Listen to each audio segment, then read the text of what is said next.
Hello बच्चों, कैसे हैं आप सब? सब बढ़िया। पढ़ाई कैसी चल रही है?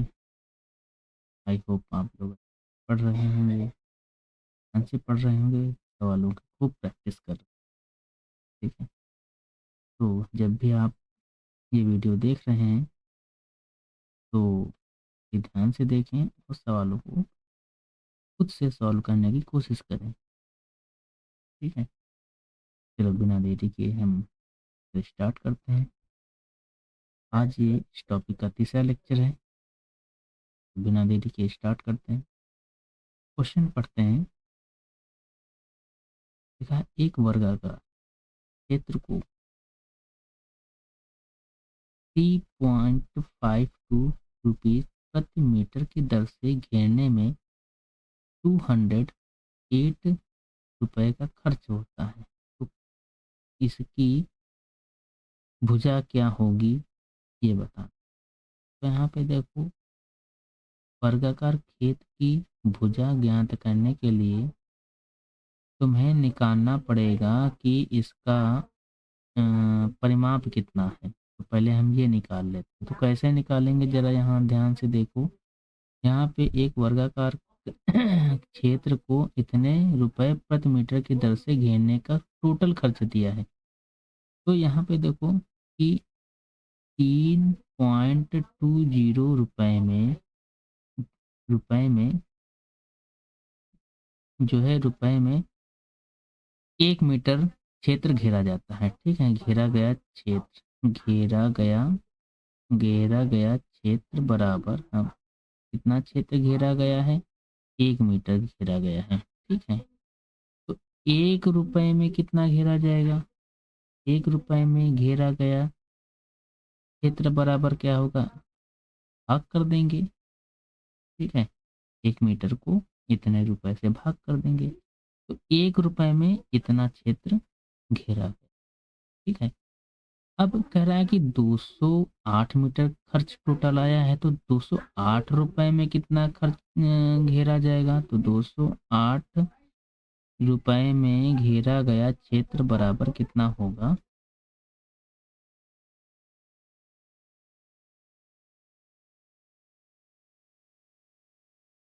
1/3.0 इंटू 208। ठीक है, तो 208 रुपए में घेरा गया क्षेत्र कितना होगा? ठीक है, क्षेत्रफल नहीं, यहाँ पे क्षेत्र है, याद रख। ठीक है, तो यहाँ पे डेसिमल 2 अंकों के बाद लगा है, तो 2 जीरो पर बढ़ा देंगे। ठीक है, एक ये जीरो, एक ये जीरो हटा देंगे। ठीक है, अब यहाँ पे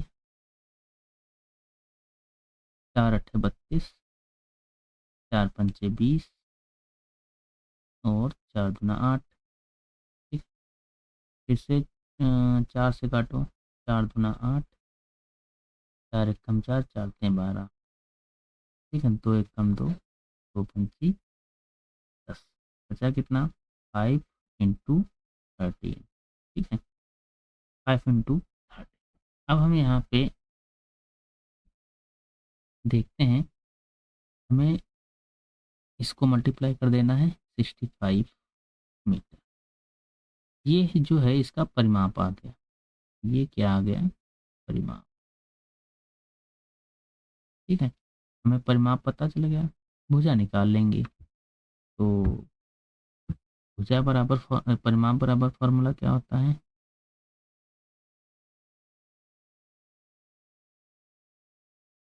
इक्वल टू 65 दिया है, निकाल लिया हम लोगों ने। परिमाप होता है 4 इंटू साइड, भुजा इक्वल टू 65। यहाँ से भुजा निकाल लेंगे हम। भुजा कितनी आ जाएगी?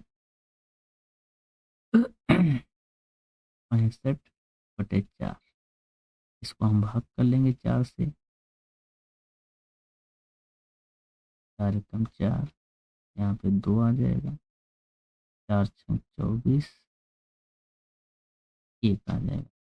तो आंसर कितना आ जाएगा यहाँ पर? 16 सही 1/4। 4। ठीक है, देखो यहाँ पे दिया होगा 16 से ही 1/4 मीटर। तो ऑप्शन नंबर 1 सही।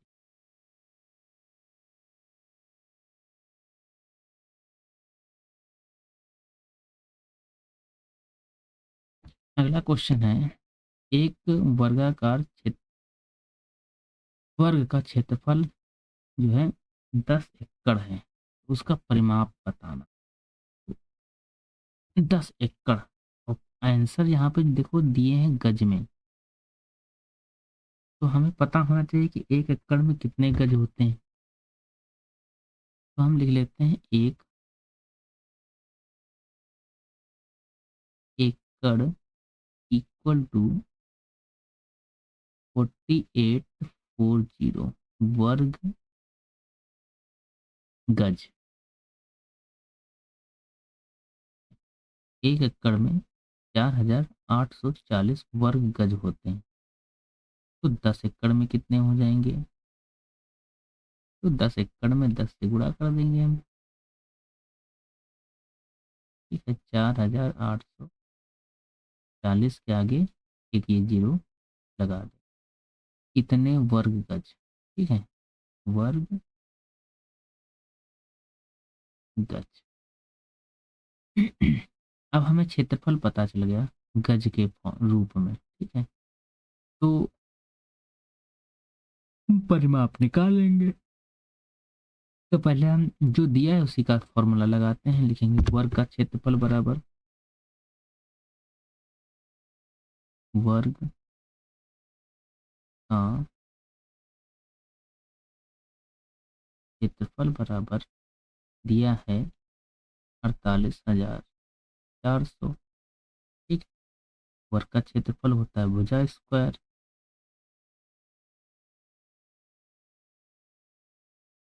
बराबर 48,400। ठीक है, अब हम यहाँ से भुजा निकालेंगे। भुजा बराबर क्या आ जाएगा? रूट 48,400। इधर से स्क्वायर हटाएंगे, इधर रूट लगाएंगे। अब 48,400 का स्क्वायर रूट कितना होता है, जरा दिमाग लगाओ। कि हम इसको लिख सकते हैं 48,484 गुणे 100। 484 स्क्वायर रूट होता है 22 का, और 100 स्क्वायर रूट होता है 10 का। ठीक है, तो हम इसको गुणा कर देंगे, आ जाएगा भुजा आ जाएगी हमारी 220। अब हमें वर्ग की भुजा पता चल गई। ठीक है, अगर वर्ग की भुजा पता चल गई तो हम परिमाप निकाल लेंगे। परिमाप बराबर क्या होता है?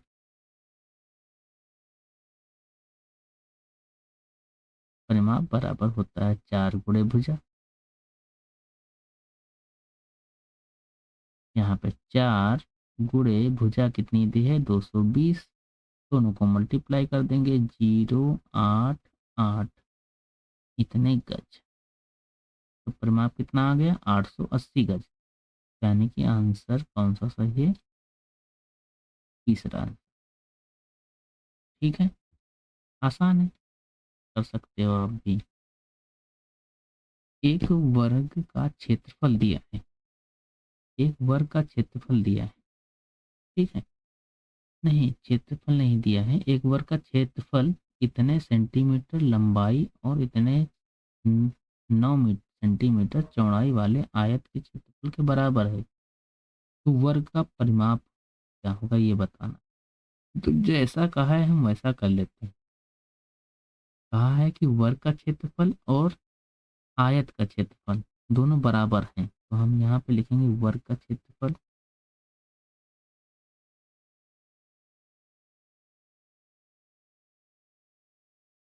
बराबर आयत का क्षेत्रफल।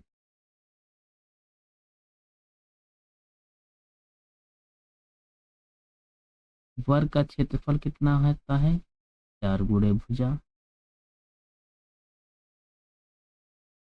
सॉरी सॉरी, यहाँ पे क्षेत्रफल नहीं, ये क्षेत्रफल नहीं है। वर्ग का क्षेत्रफल होता है भुजा स्क्वायर।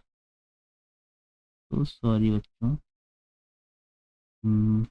मैं कंफ्यूज हो गया था कि यहाँ पे परिमाप निकालना है कि क्षेत्रफल। तो वर्ग का क्षेत्रफल होता है भुजा स्क्वायर, आयत का क्षेत्रफल होता है लंबाई गुणे चौड़ाई।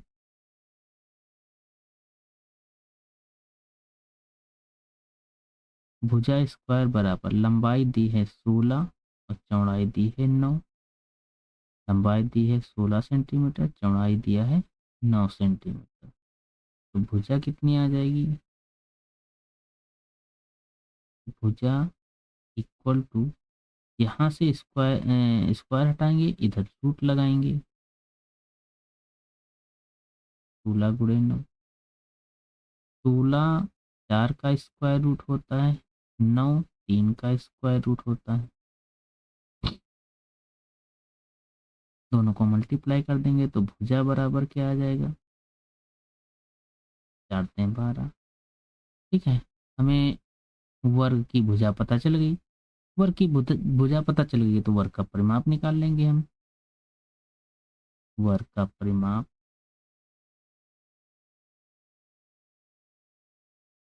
बराबर होता है 4 गुणे भुजा। ठीक है, यहाँ पर 4 हमें भुजा पता है, 12 सेंटीमीटर है, हम लोगों ने अभी अभी निकाला। तो यहाँ पर हम 12 रख देंगे, भुजा की जगह पर 12 रखा।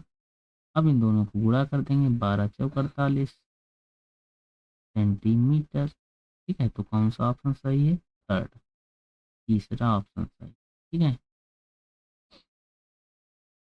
अगला क्वेश्चन। एक वर्गाकार टाइल की भुजा 12 सेंटीमीटर, 18 मीटर लंबी तथा 4.5 मीटर ऊंची दीवार में कितनी टाइलें लग जाएंगी? तो टाइलों की संख्या आसान है, हम लिखेंगे टाइलों की संख्या। ये फॉर्मूला याद रखना, टाइलों की संख्या।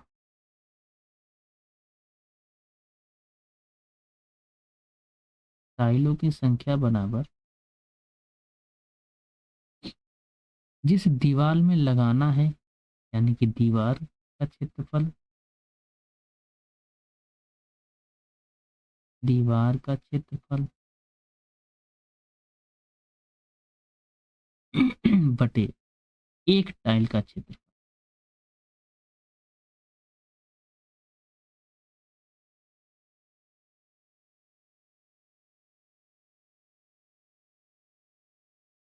दीवार का क्षेत्रफल बटे एक टाइल का क्षेत्रफल। ठीक है, अब यहाँ पे एक चीज का ध्यान रखना, दीवार की जो लंबाई दी है वो मीटर में दी है, चौड़ाई भी मीटर में दी है। जो वर्ग का टाइल है उसकी जो भुजा है वो सेंटीमीटर में दी है। तो इसको सॉल्व करने से पहले हमको जो है इनको मीटर में बदलना, मीटर है ये सेंटीमीटर में बदलना पड़ेगा। तो जो लंबाई है वो 8 मीटर है, सेंटीमीटर में बदलेंगे तो 1 मीटर बराबर 100 सेंटीमीटर होता है। तो 8 मीटर में कितने सेंटीमीटर हो जाएंगे? हम 8 को 100 से गुणा कर देंगे तो 800 सेंटीमीटर हो जाएंगे। यानी कि लंबाई कितनी हो गई? 800 सेंटीमीटर। चौड़ाई कितनी हो जाएगी? 4.5। इसको भी हम 100 से गुणा कर देंगे तो आ जाएगा 450। दशमलव एक के बाद लगा है तो यहाँ के बाद लगा देंगे। दशमलव के इधर सिर्फ 0 है तो इसको हम हटा देंगे तो आ जाएगा 450 सेंटीमीटर। ठीक है, तो अब हम यहाँ पे रखेंगे दीवार का क्षेत्रफल। दीवार का क्षेत्रफल कितना होगा? दीवार का क्षेत्रफल, दीवार कैसी है? आयताकार है, तो लंबाई गुणे चौड़ाई, लंबाई गुणे चौड़ाई। एक टाइल की क्षेत्रफल, टाइल वर्गाकार है तो भुजा स्क्वायर।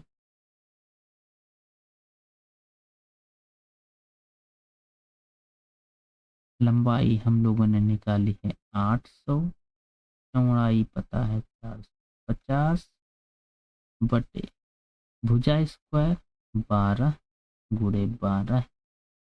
ठीक है, अब हम इसको सॉल्व करते हैं। तो 4 से काटो, 4 3 12, 4 दूनी 8, ठीक है, 3 एकम 3, यहाँ पे इसको काट लेंगे, 3 एकम 3, 3 पचे 15, फिर 3 चौक 12, 3 पचे 15, 4 एकम 4, 4 पंचे 20, 0, यानी कि 50 गुणे 50। यहाँ 50 बचा, यहाँ 50, अब इन दोनों को गुणा करेंगे, आ जाएगा 5 25 और डबल 0, यानी कि हमें टोटल टाइलें कितनी चाहिए इस दीवार पे लगाने के लिए? 2500 टाइलें चाहिए। तो option number second is correct. ठीक है, आपको ध्यान रखना है, अगर टाइलों की संख्या इस तरीके से निकालना है तो हम दीवार का क्षेत्रफल या कभी कभी फर्श का क्षेत्रफल निकाल, फर्श पे लगवाई जाती हैं तो हम फर्श का क्षेत्रफल ऊपर लिखेंगे और एक टाइल का क्षेत्रफल नीचे लिखेंगे। ठीक है, एक, अब इन दोनों को भाग कर देंगे। निकालने से पहले एक चीज़ जरूर ध्यान रखना कि यहाँ पे लंबाई जो है और चौड़ाई, ये दोनों चीज़ें, और टाइल का क्षेत्र, टाइल की जो भुजा दी हो, इन सभी की जो यूनिट है, ये तीनों की यूनिट सेम रखनी है। ठीक है तभी आंसर आएगा। तो सेम रखने का मतलब ये है कि जो वर्ग का टाइल की भुजा होगी अगर सेंटीमीटर है तो सेंटीमीटर में बदल लेंगे, मीटर में है तो मीटर में बदल लेंगे। ठीक है, ये सेंटीमीटर में है इसलिए हम लोगों ने इसको, इन दोनों भुजाओं को हमने सेंटीमीटर में बदल लिया। ठीक है, चलो नेक्स्ट क्वेश्चन है, लिखा है वर्गाकार कमरे के चारों दीवारों का क्षेत्रफल कितने वर्ग 60 वर्ग मीटर तथा ऊंचाई 3 मीटर। तो फर्श का क्षेत्रफल बताना है, कितना क्षेत्रफल होगा फर्श का। तो हमें फॉर्मूला याद होना चाहिए कि कमरे के चारों दीवारों का क्षेत्रफल होता क्या है। लिखेंगे कमरे की चारों दीवारों का क्षेत्रफल, कमरों की चारों दीवारों का क्षेत्रफल जो होता है वो होता है 2 × L + B × H। ठीक, ये फॉर्मूला होता है। लेकिन जो कमरा है वो वर्गाकार है, कमरा क्या है, वर्गाकार है। ठीक है, और इसका क्षेत्रफल दे रखा है। ठीक है, चारों दीवारों का क्षेत्रफल दे रखा है, ऊंचाई दे रखी है, तो फर्श का क्षेत्रफल बताना है। तो किसी तरीके से हमें भुजा पता चल जाए, भुजा अगर पता चल गई तो हम फर्श का क्षेत्रफल निकाल लेंगे। तो भुजा कहाँ से पता चलेगी, वर्गाकार कमरा है तो लंबाई चौड़ाई दोनों की समान होगी। ठीक है, लंबाई चौड़ाई दोनों की समान होगी। तो हम यहाँ पे लिख सकते हैं कि 2 गुणे लंबाई मान लिया कितनी है, एक्स है, लंबाई मान लिया एक्स है, चौड़ाई भी कितनी होगी, एक्स होगी। क्यों, क्योंकि कमरा वर्गाकार है, वर्गाकार है तो कमरे की सब भी भुजाएं जो होती हैं ये वर्ग होता है। ठीक, लंबाई और चौड़ाई दोनों बराबर होती हैं इसलिए हम दोनों ने दोनों को एक्स मान लिया। ठीक है, तो यहाँ पे एक्स, ऊंचाई दे रखी है 3 मीटर और दीवारों का क्षेत्रफल भी दिया है 60 मीटर, वर्ग मीटर।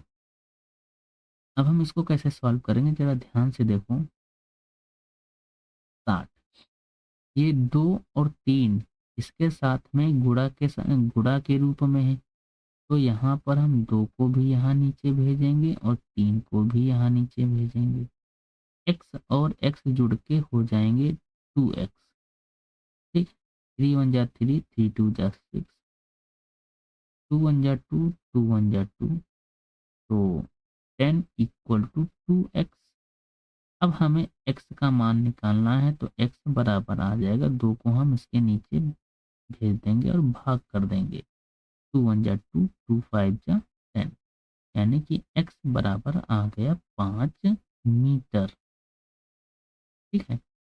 अब फर्श का क्षेत्रफल बताओ। तो फर्श तो वर्गाकार होगी। फर्श कैसी होगी? वर्गाकार होगी।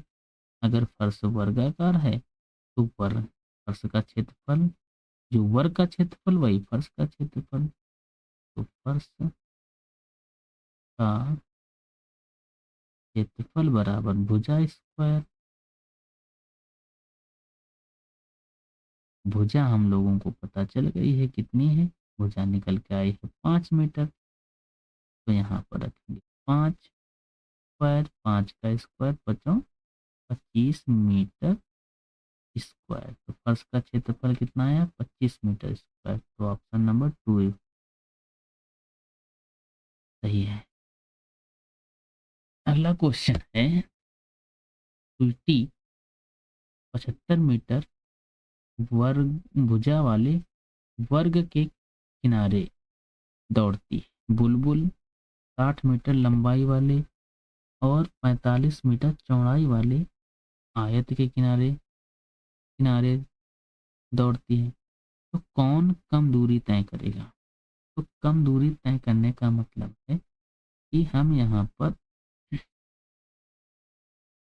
एक ये वर्ग है, ठीक है, और ये आयत है।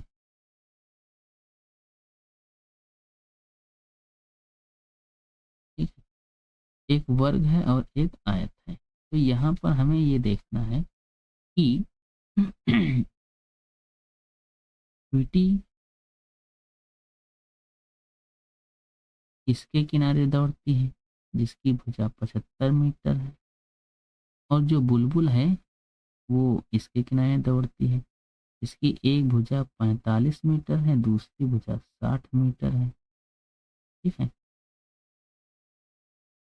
तो इसके लिए कौन कम दौड़ता है, कौन ज़्यादा दौड़ता है, तो ये पता करने के लिए हम दोनों का परिमाप निकाल लेते हैं। हम निकालेंगे वर्ग का परिमाप।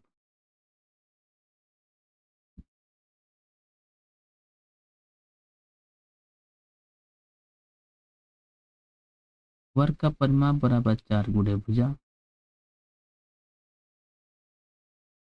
4 गुणे भुजा, भुजा दी है 75 मीटर। दोनों को गुणा करेंगे, 4 पंचे 20, 4 सत्ते 28, 29 30। कितने मीटर? तो स्वीटी कितने मीटर दौड़ चलती है? 300 मीटर। टी के द्वारा चली गई दूरी यहाँ पे लिखेंगे, स्वीटी के द्वारा चली गई दूरी।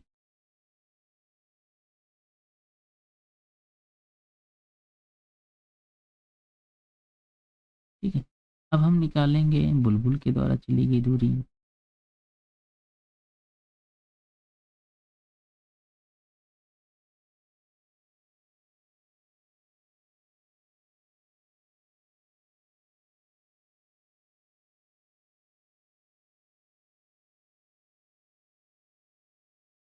बुलबुल के द्वारा चली गई दूरी बराबर, अब इसका परिमाप निकाल लेंगे। जितना परिमाप होगा उतनी ही दूरी चलेगी। 2 गुणे लंबाई प्लस चौड़ाई।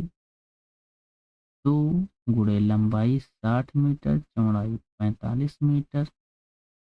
दोनों को गुणा करेंगे, 2 गुणे यहाँ पे आ जाएगा 6 4 10, तो 5 मीटर आ जाएगा।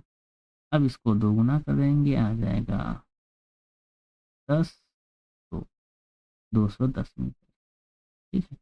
तो इस प्रकार देखो पता चल रहा है कि स्वीटी जो है 300 मीटर चलती है और बुलबुल 200 मीटर चलती है। ने कहा है कि कम दूरी कौन तय करेगा, तो बुलबुल कम दूरी तय करेगी। ठीक है, बुलबुल तय करेगी कम दूरी। इनकी 75 मीटर भुजा वाले वर्गाकार मैदान किनारे 3 चक्कर लगाती है। कितने चक्कर लगाती है? 3 चक्कर लगाती है पिंकी। ठीक है। तो यहाँ पे हम पिंकी के 3 चक्कर कैसा है, ये वर्गाकार है। ठीक। और एक आकृति कैसी है, आयताकार है। ठीक है। अब पिंकी जो है 75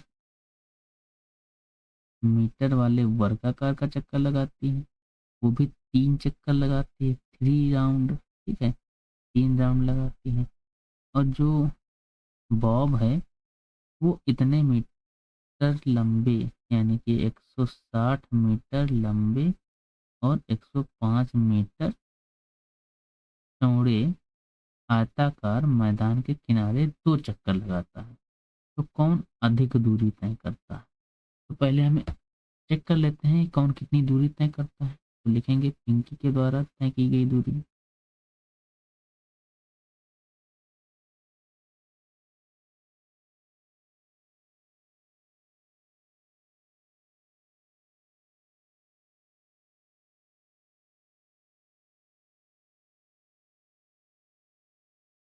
दूरी इसके परिमाप के बराबर चलेगी, तो यहाँ पे हम इसका परिमाप निकाल लेते हैं। 4 गुणे भुजा,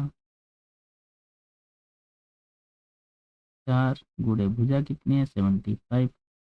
तो 5 चौको 20, 7 चौको 28, 29, 300 मीटर एक चक्कर में तय करेगा। ठीक है, एक चक्कर में 300 मीटर चलेगा। लेकिन वो चक्कर कितने काट रहा है? 3 चक्कर लगा रही है। तो 3 चक्कर में कितनी दूरी चलेगा? लिखेंगे 3 चक्कर में तय की गई कुल दूरी।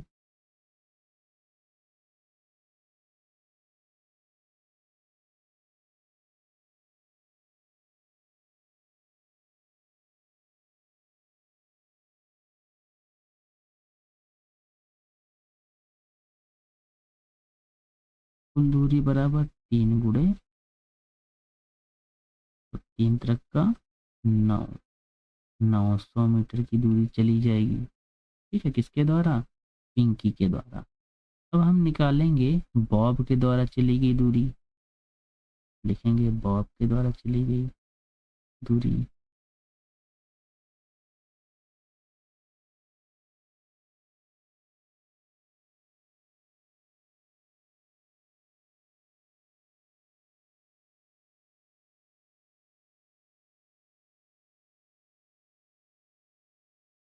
चली गई दूरी। अब इसका परिमाप निकाल लेंगे। 2 गुणे L + B। ठीक है, तो 2 गुणे L लंबाई है 160, चौड़ाई है 105। दोनों को हम गुणा करेंगे जोड़ के। यहाँ पे 5 आ जाएगा, यहाँ 6 आ जाएगा, यहाँ 1, 1 1 2। ठीक है, अब दोनों को मल्टीप्लाई करेंगे। 5 दूना 10। ठीक है, और 6 दूना 12, 1 13, 2 दूनी 4, 1 5। ये एक चक्कर में इतनी दूरी चलेगा।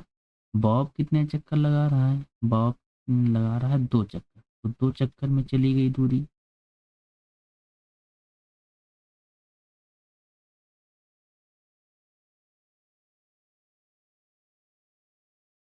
दो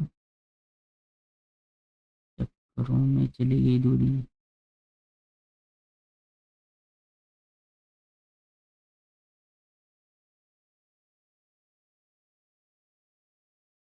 2 चक्करों में चली गई दूरी कितनी होगी?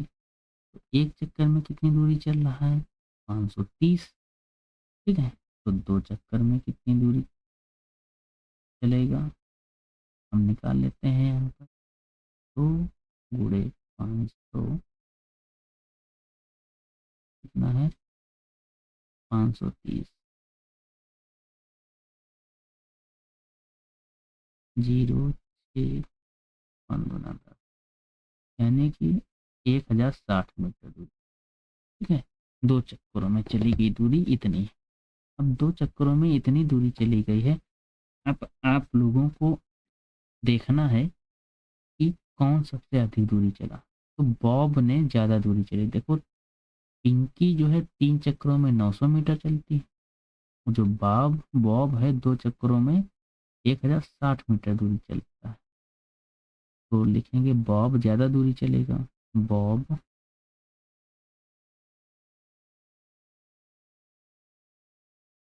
अधिक दूरी तय करेगा।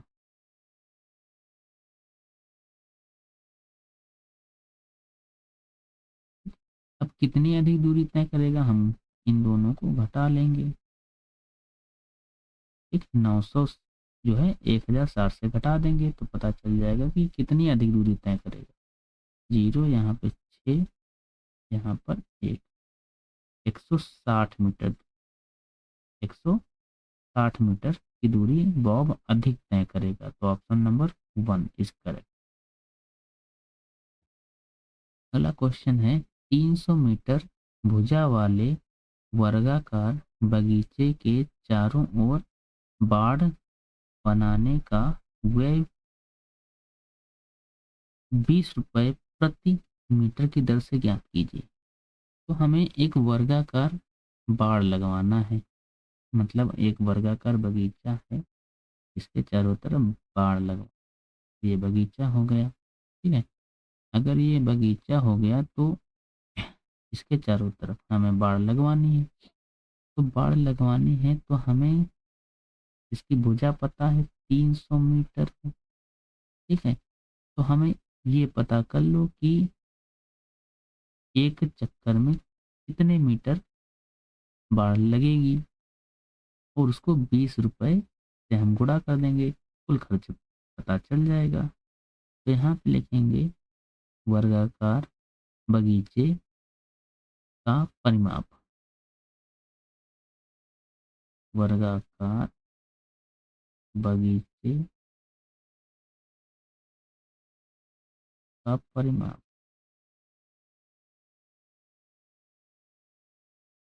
बराबर 4 गुणे भुजा, 4 गुणे भुजा। तो 4 गुणे भुजा, भुजा कितनी है 300 मीटर है। इन दोनों को बेटा गुणा कर लेंगे हम, 4 3 12 और ये वाले 2 जीरो आगे लगा देंगे, तो इतने मीटर। तो एक चक्कर में जो है इतना तार लग जाएगा, इतनी बाड़ लग जाएगी। अब हमें कुल खर्च निकालना है, तो 20 रुपए प्रति मीटर की दर से, मीटर की दर से कुल खर्च बराबर, ये दिया है 1 मीटर का खर्चा है 20 रुपए, तो 1200 मीटर का खर्चा कितना हो जाएगा, दोनों को मल्टीप्लाई कर देंगे, गुणा कर देंगे, 12 12 में 100, पर यहाँ पे 20 है, एक सेकेंड, यहाँ 12 नहीं है 20 है।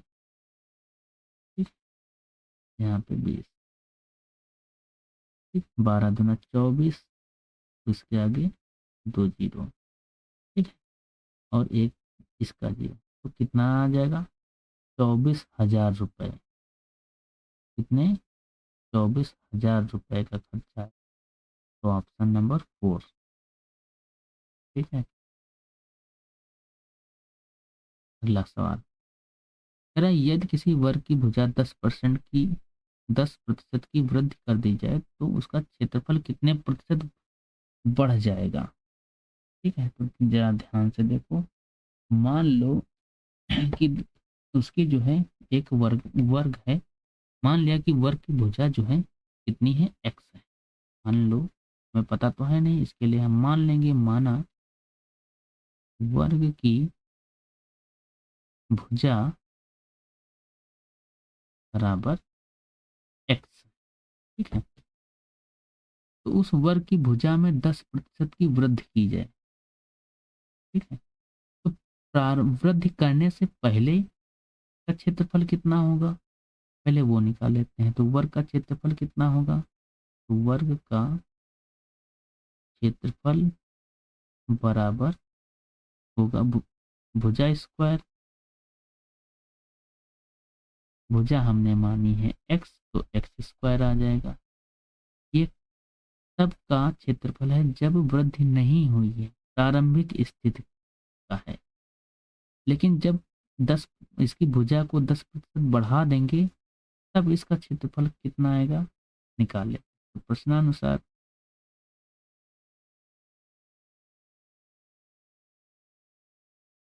अब 10% वृद्धि करने पे लिखेंगे भुजा में 10% की वृद्धि करने पर।